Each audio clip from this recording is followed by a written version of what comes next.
Thank you, everyone. Thank you. I'm here tonight with Mr. Philip Blake. He's at the beginning of his campaign for governor of Atlanta. It's an honor, Mr. Blake, to have you on my show tonight. Thank you, Matt. Now, this is the first time you've done any sort of television broadcast. Is that correct? Yes. I want to start by thanking you for your service. Serving in the military, you being a Vietnam vet. You have quite a story, I've read. Now, could you tell the audience tonight what exactly your position was in unit? Well, when I went over to Vietnam, initially I thought that I wouldn't frankly see much war. We were supposed to survey the fields for interdiction of arms. That concept changed and started sending us up rivers. Rivers not much wider than this studio. And on the river banks, we were confronted with gunfire on both sides. And this is where I encountered many horrors. I was a major lieutenant of the Wildfire Squad comprised of 6 men. Our mission was to traverse the Outer Banks and retrieve an aluminum boat craft of about 50 feet. And with a squad of 46, fortunately, we didn't have a clue what was waiting for us. That's quite the story, Mr. Blake. This nearly being a decade ago, could you tell us your thoughts on the U.S.'s decision to back out of this war? When I heard the news of the Paris Peace Accords, this was not long after I was sent home. I was injured, of course. For weeks on end, I was completely confined, and I lay dejected in a hospital bed. I was out of my wits. I don't really have much memory of the following weeks.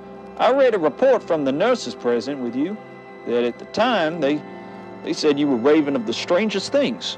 Reportedly, you were hysterical. You are aware, of course, that this has raised concern of your mental state. I was shot in the head. I was a soldier. Yeah, but you're saying you have no memory of these strange things. There's report you were speaking of evil ghouls in the wilderness and dead corpses rising from the mud. I'll admit that this war has taken its toll on me, but just has it on all of us. We should have never been in Vietnam. We backed out of the war? No, we lost. As the human race has always done since the dawn of our emergence, we as a society are at war with an undivulged foe. As with every single life form, we continually battle between life and death. What encountered in that war? Unspeakable abominations between both sides. The lengths people would go to for survival. You read of mice chewing their own feet when trapped. What I saw in Vietnam was no different. From both parties, it was a complete demonstration of primal behavior. This is found when we remove all law from the equation. And we have all these traits buried within. We are a fading ember that has blown astray, and slowly it grows darker. No one is watching us. We've strayed too far. We have run our course, and all it could take for society to fall is another war, another loss, and the consequence followed would be of complete apocalyptic levels. As your governor, I refuse to stand by and let this happen. I'm not sure I understand what you're talking about, Mr. Blake. This is a fallen world, and cursed as such. We have had 2 world wars, Korea and now Vietnam. I haven't been a religious man, I'll admit, but I do believe in a higher power. And if there is a God, he's not here. This is hell. And when there's no more room in hell, the dead will walk the earth.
I'm sorry this happened to you. I will fix you. I promise. I promise.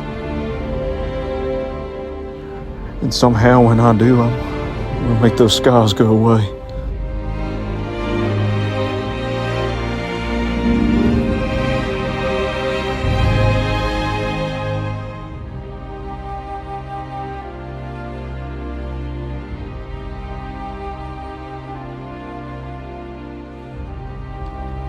She's deteriorating rapidly. She doesn't have much time. A few more weeks, she's gonna be beyond healing. Looked into her eyes today and I believe it. I think she's still in there, trapped inside. We just gotta break her out. Hey, take it easy, boss. You're tired. We're doing everything we can. We may be the world's last hope. We're gonna find that cure. It's just, I think we're running out of time. I thank you all. Been working so hard, I'm trying to be patient.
You know, sometimes I don't know, maybe it's just a fleeting thought. I ponder who you once were, what your life was like before you got all ugly like this. In your pockets, I found your wallet. Your name was Max. Max Dillon, in fact. Can you hear me, Max? Max Dillon.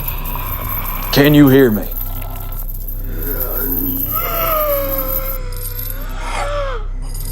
Damn it, you gotta be in there. You gotta be in there.